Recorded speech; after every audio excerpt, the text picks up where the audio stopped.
So magandang araw sa inyo mga kabilad dahil bagong taon na syempre dapat bagong rehistro na din ang motor mo.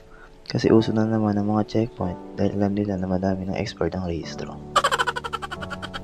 So for today's video, ituturo ko step by step kung paano ko nagpa-process ng rehistro ng motor ko. Syempre dapat nag-gear up muna tayo. So ayan, suot na natin ang ating mask. Yan ang hindi pwedeng mawala sa akin bago ko mag-helmet. Ginagawa mo!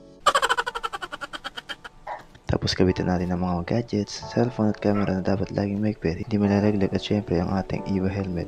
Baka naman. So ayan, ready na tayo pero syempre huwag kalimutan na nasa taas. So handa na ba ang lahat? So tara na mga kabilad, let's go!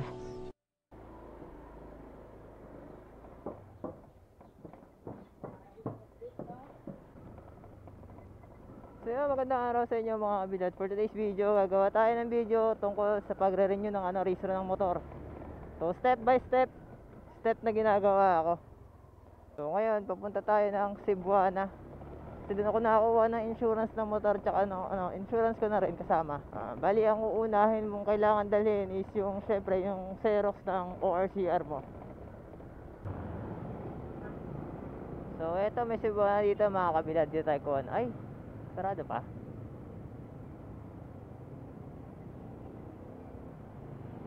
Mukhang open na naman. Dito tayo kuha ng insurance.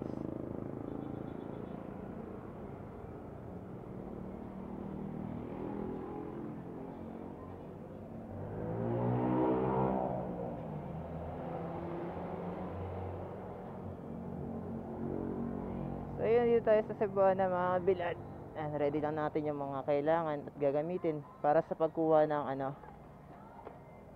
ng insurance. 2,000 years later. So ayun, good morning ulit mga kabilad. So doon na tayo sa first step, yung insurance. So ito siya, kung kita nyo, ito. So 450 sa yun, no? Cebuana. Sina natin. So yan, tayo pumunta sa next step. So hindi na tayo makapag-video sa loob kasi bawal mga kabilad. Pero na tayo. First step, insurance. Nakakuha ko na insurance sa Cebuana, kung alam nyo kung bakit. Kasi syempre, tingin tayo ng bibase tayo sa background ng isang insurance company.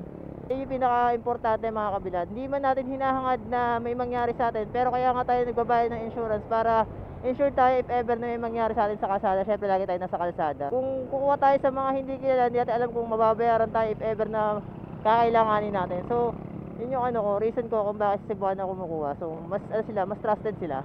Yun, sana tama siya sabi ko. Tsaka kung may kayo, may alam kayo na iba, tas kung anong basis nyo, share nyo lang din mga kabilad. So next step tayo, emission.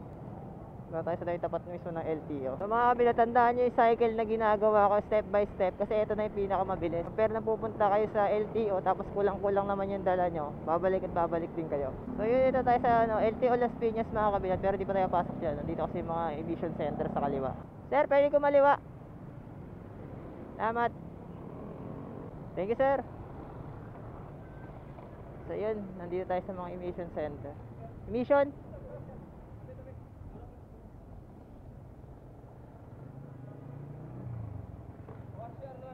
Mura ba dyan? Mura? Wala pa siya na? Meron na. Pero RCR mo. Diyan, pasok mo na dyan. Ano ba? Meron na boss?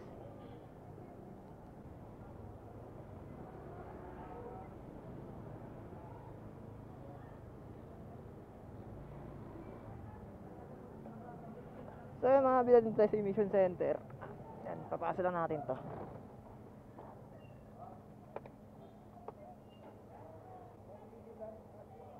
Sir. Oo. 2,000 years later. 00450.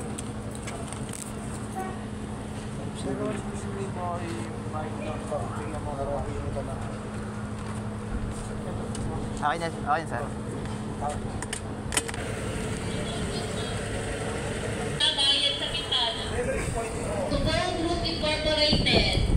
Tugo Group Incorporated.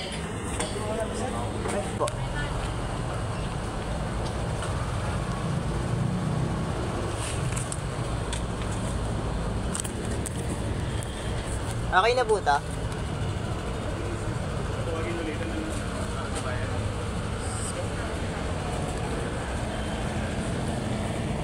Okay na to, sir, number. Thank you.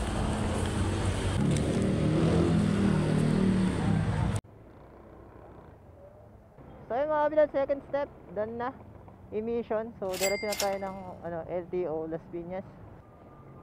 At ito na sa LTO Las Piñas na tayo para sa ating next step, ang inspection kung saan i-check ang brake light, tail light, signal light at busina ng ating motor kung gumagana ba o hindi. Pwede dito, Chip? Pwede po dito.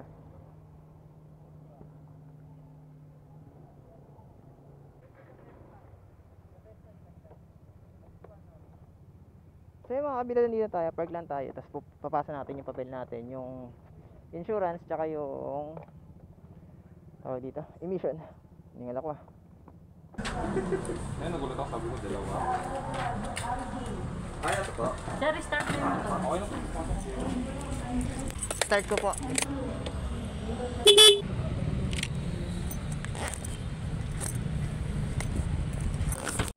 So ayan mga kabilad, pagtapos ng inspection ng motor natin, is diretso na tayo sa pila mismo ng payment ng ating rehistro ng motor. So let's go, let's go. Step 1. Step. Thank you po. Tayo nyo.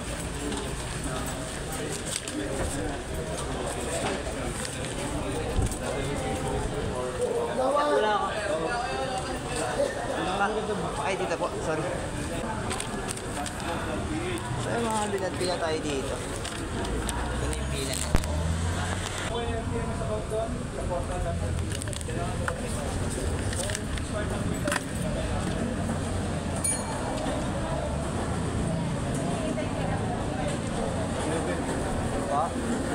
Windows 7, thank you po.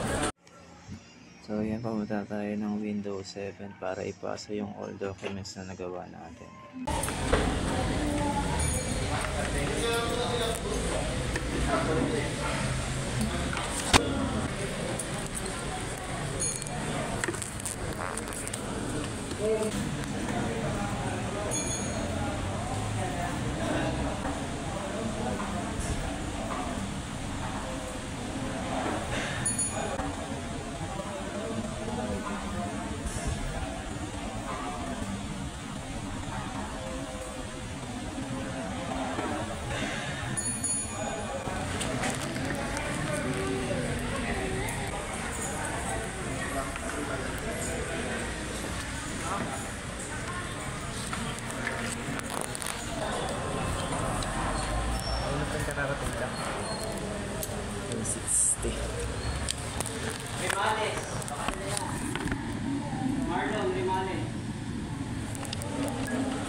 So yun, sa part na yan nakikita nyo medyo disappointed na tayo kasi ang tagal na hinihintay natin. Nakikita pa natin yung mga unang matingis nandyan pa, tapos yung mga bagong dating is nakukuha na. Ang nalaman namin is iwalay pala yung bagong version sa lumang version ng pagre-register ng motor. Delihero Reyes, 259. Margaret J. Balaban, 386. Santana Angelina.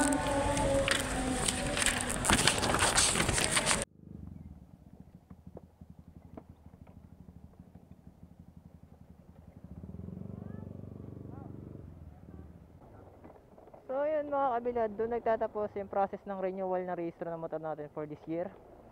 So recap ko lang kayo, ang ginastos ng total natin is 450 sa insurance, 500 sa emission, then 261 dito sa mismong LTO.